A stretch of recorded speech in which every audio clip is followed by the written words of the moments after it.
great article out from Think Progress about a former CEO who's broken rank, and he's telling everybody CEO pay today is ridiculous.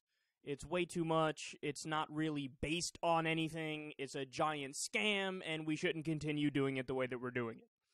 So the guy's name is David Dillon. He's the former CEO of the supermarket chain Kroger, and he made $13 million his last year with the company.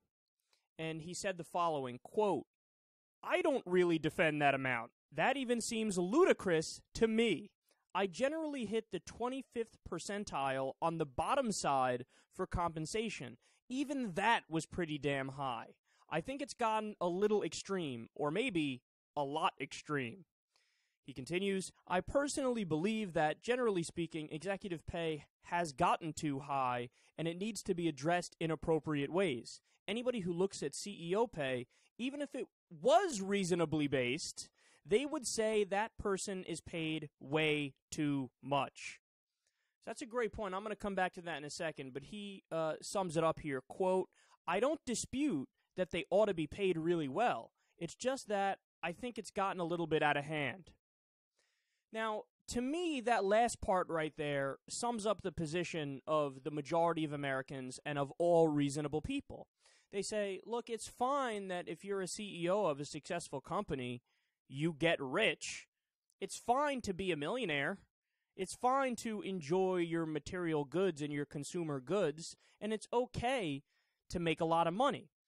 The problem arises when that number becomes absurd. The problem arises when you rig the rules in your favor and screw over the little guy in the process. That's when we get angry. When there's no rational basis or logical basis for your pay being exorbitantly high, then we get mad. But look, nobody begrudges you. You know, you're a CEO, you make $1 million a year, $2 million a year if your company's doing well. It gets a little ridiculous when you get into the $13 million, when you get into the $50 million. And then look, how many stories have we done of people like the Koch brothers and other business people and investors where they literally make billions of dollars every single year? At that point, it's just a sick joke. Because we live in a country where some people need food stamps to eat. We live in a country where some people don't have health care. We live in a country where 76% of the population is living paycheck to paycheck. And your punk ass is going to take home $2 billion a year, $3 billion a year. And then you have the nerve to look at all of us and say, well, my wealth doesn't make you poor. Bullshit, it doesn't. There's a finite amount of money in the country. There's a finite amount of money on the planet, and it has to be divvied up somehow. And we've decided, because apparently we still have the lizard brain running the way we act, that, well, we can give all this vast swath of people 0.000000001% of the money, and that other guy down the street, give him 42% of the money. That's a fantastic idea. No, it's not. It's a dumb idea. So let's dig a little deeper here. Is he right empirically, David Dillon, when he says, look, this is a problem? Well, let's take a look at the numbers. Quote, median CEO pay hit a record earlier this year, breaching the $10 million mark. It rose more than 50% over the last 4 years, while the average American saw her pay increase just 1.3% over the last year. So they see an increase of 50%, you see an increase of 1.3%. I don't even know if that's enough to keep up with inflation. They say chief executive pay has risen 127 times faster than worker pay over the last 3 decades. The ratio of CEO pay to worker pay was 259.9 to 1 last year. And then what happens when you compare that with the ratio in 1965? Well, in 1965, it was 20 to 1. Even in the early 90s, it was 87 to 1. So today, we're looking at 259.9 to 1, and by the way, that's on the lower end of the numbers I've seen. I've seen them as high as 350 to 1, okay, or even higher than that. So that's what we have now, but even in the 90s, it was 87 to 1, or 1965, it was 20 to 1. Well, that made more sense. We had an economy that actually served more people. It didn't screw over the vast majority and basically allow one tiny group of people to get absurdly rich.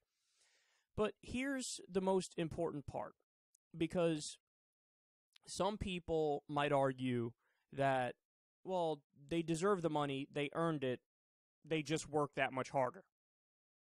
Now, it's pretty easy to reject that idea at face value, because does anybody really work 300 times harder than anybody else who's working? Think about it. The person who gets paid the least amount at your job versus the person who gets paid the most. The person who gets paid the most, are they really working 300 times more than the person that gets paid the least? It's nonsense. It's nonsense. Okay? But let's accept that reasoning for a second when people say, oh, they earned it.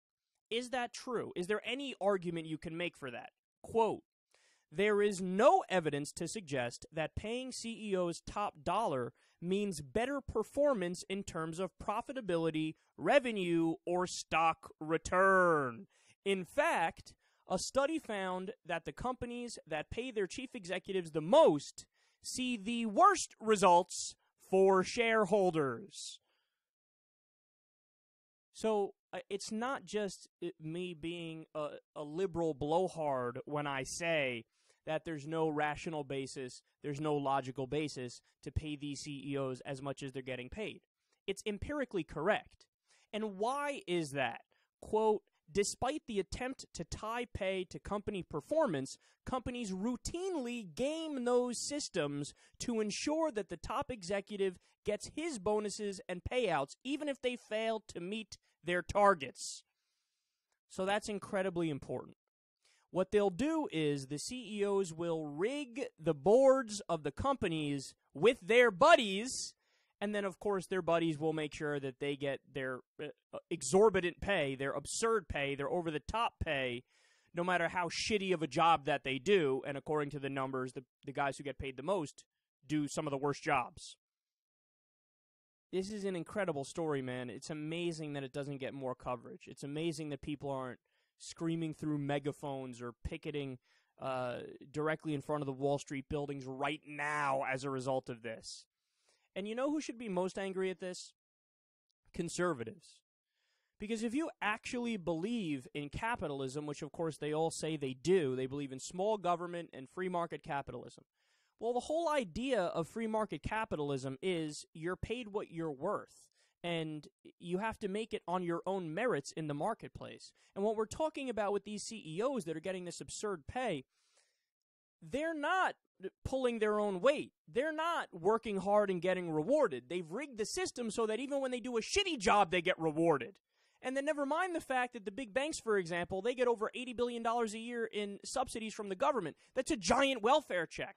And never mind the bailouts that the American taxpayer rushed in and gave them a blank check when they bankrupted their own companies in 2008 because of their own fucking decisions. So think about that, man. We are talking about the biggest welfare queens in the country and the most entitled people in the country who say, no, give me my $10+ million even though I didn't earn it. This should be something that liberals and progressives are mad at, and this is something that Republicans and conservatives should also be mad at.